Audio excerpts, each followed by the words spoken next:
नमस्ते भारत। आप सभी लोगों के बीच में एक बार फिर से मैं उपस्थित हो गई हूं।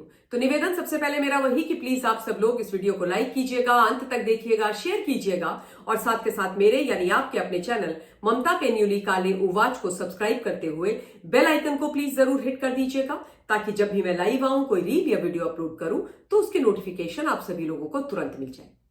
गांधी परिवार की जो दोनों महिलाएं हैं टॉप पोजीशन पर जो है लीडरशिप में इस वक्त कांग्रेस में, सोनिया गांधी जी और प्रियंका गांधी ने कल दो कांड किए दिल्ली के अंदर, एक अपमानजनक और दूसरा मुसीबत से भरा हुआ।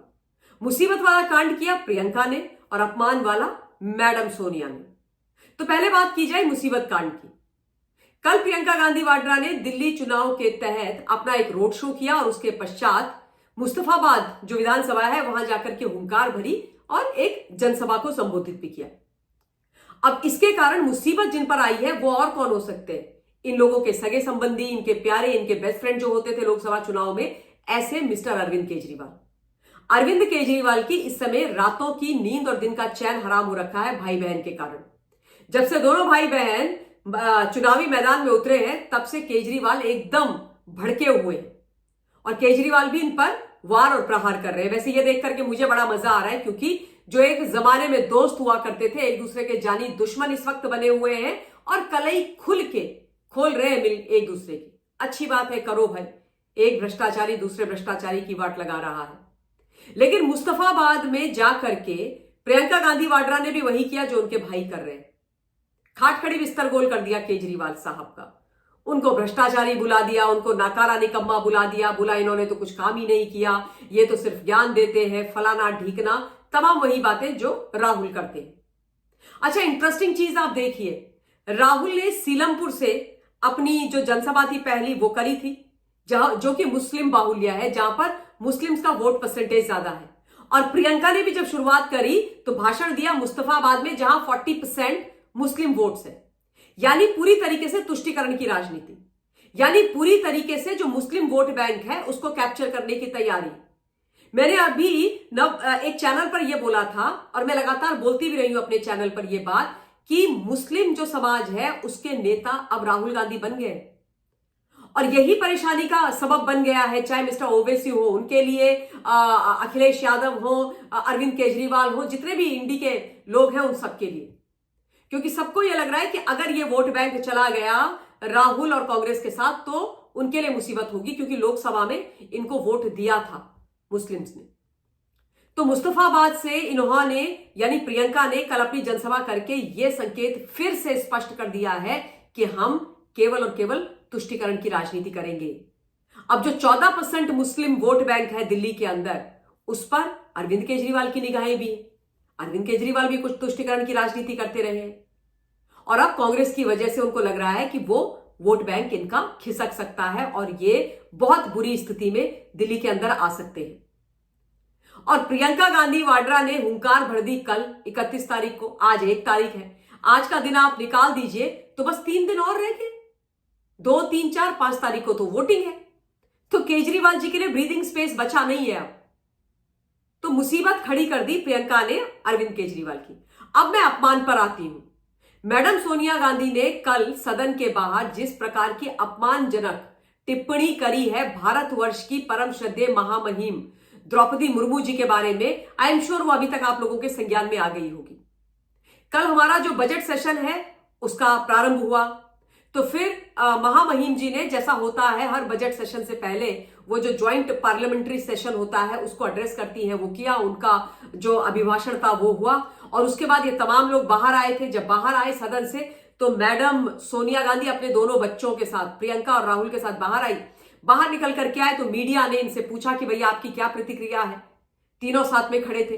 तो पहले तो राहुल बोले बोरिंग, महामहिम जी के अभिभाषण के लिए कहते हैं बोरिंग, और उसके बाद वो ऐसे ही इधर उधर कर रही होती है सोनिया गांधी, तो राहुल कहते हैं अच्छा no comments from your side, तो वो कहती है नहीं नहीं अपनी वाली अंग्रेजी में, no no poor lady she was tired and of it. Poor lady, बिचारी महिला। किसके लिए बोल रही है बिचारी महिला? भारतवर्ष की महामहिम के लिए, राष्ट्रपति महोदया के लिए। मतलब एक संवैधानिक पद पर बैठी हुई है, उस पद का, उस महिला का जो अपनी मेहनत से अपने दम के बल पर आदिवासी समाज से निकलकर स्ट्रगल करके टॉप पोजीशन पर पहुंची है, वो इनको बेचारी लग रही है। कैसे बेचारी लग रही है भाई? मैंने अपने एक्स हैंडल पर भी लिखा और आप लोगों के सामने भी बोल रही हूं कि द्रौपदी मुर्मू जी पुअर लेडी नहीं है, मोस्ट पावरफुल लेडी है इस देश की। वो नारी सशक्तिकरण का स्वरूप है। और सोनिया जी इस प्रकार की बातें ना ही करे तो अच्छा है। वो सोनिया गांधी की तरह नहीं है कि उनकी शादी कांग्रेस परिवार के नंबर 1 फैमिली में हो गई, एक राजसी परिवार के अंदर हो गई और उनको सब कुछ प्लेटर में मिल गया ससुराल पक्ष की तरफ से। उन्होंने मेहनत करी है, वो अपनी मेहनत की दम पर यहां पर पहुंची है।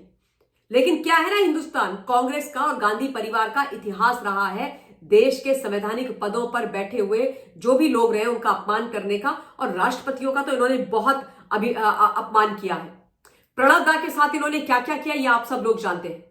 प्रणब दा के जाने के बाद उनकी शोक सभा तलक इन्होंने नहीं करवाई, है ना। उसके अलावा एपीजे अब्दुल कलाम साहब के साथ सोनिया गांधी जी का क्या रवैया रहा वो मुझे दोहराने की आवश्यकता नहीं है।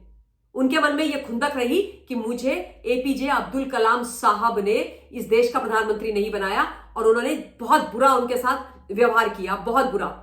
प्रतिभा पाटिल जी जो हमारे देश की महामहिम थी, पूरे सम्मान के साथ आपको बोल रही हूं कि ये फैक्ट है, नोन फैक्ट है कि वो हमारी प्रधानमंत्री स्वर्गीय श्रीमती इंदिरा गांधी जी के घर में कभी कभी भोजन भी पकाया करती थी। सोचिए आप, ये इन लोगों की सोच है देश के महामहिम जितने भी हमारे रहे हैं या अभी प्रेजेंट है उन सब के बारे में। और ये कोई कैजुअल डिस्कशन नहीं था कि कैजुअली निकल गया मुंह से। नो वेज, ये प्री प्लान था, वेल थॉट आउट था।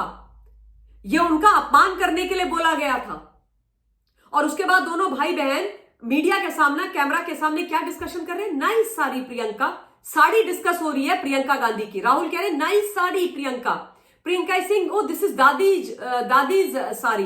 दादी कौन? Indira ji. And then mother Sonia ji कह रही है oh she is been wearing dadi's sari. And then Priyanka कहती है ओ ऑल माई साड़ीज इधर बिलोंग टू दादी और मम्मी।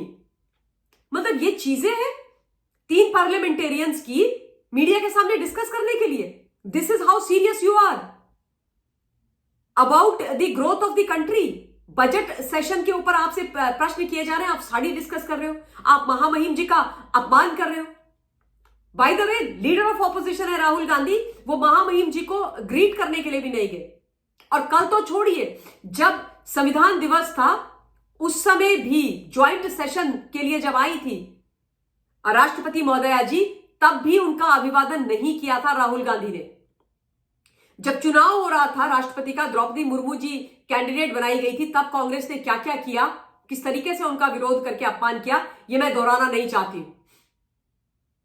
राष्ट्रपति महोदया को राष्ट्रपत्नी बुलाया था, राष्ट्रपत्नी बुलाया था महामहिम जी को।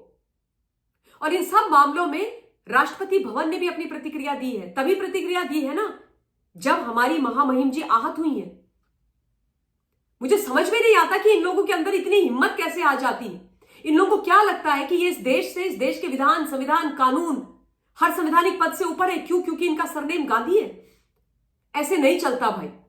कल जो इस देश ने देखा वो बड़ा आपत्तिजनक और शर्मनाक था। और उसके बाद Priyanka Gandhi had the audacity to defend her mother by talking about her age, that my mother is a 78-old woman. She was just showing concern towards the President of India. She wasn't, insulting her in any way possible. अगर नहीं था तो ये बोलने की आवश्यकता थी। Seasoned politician है सोनिया गांधी जी, वो इस तरीके से बात नहीं कर सकती है भाई, अनलेस ये बिल्कुल प्री प्लान्ड हो। तो ये बड़ी महत्वपूर्ण खबर थी, दोनों चीजें आप लोगों के बीच में रखनी थी, मैंने रखी हैं। आप लोग अपना पॉइंट ऑफ व्यू कमेंट के माध्यम से मुझ तक पहुंचाइएगा। इस वीडियो के लिए इतना ही। बहुत बहुत धन्यवाद। जय हिंद।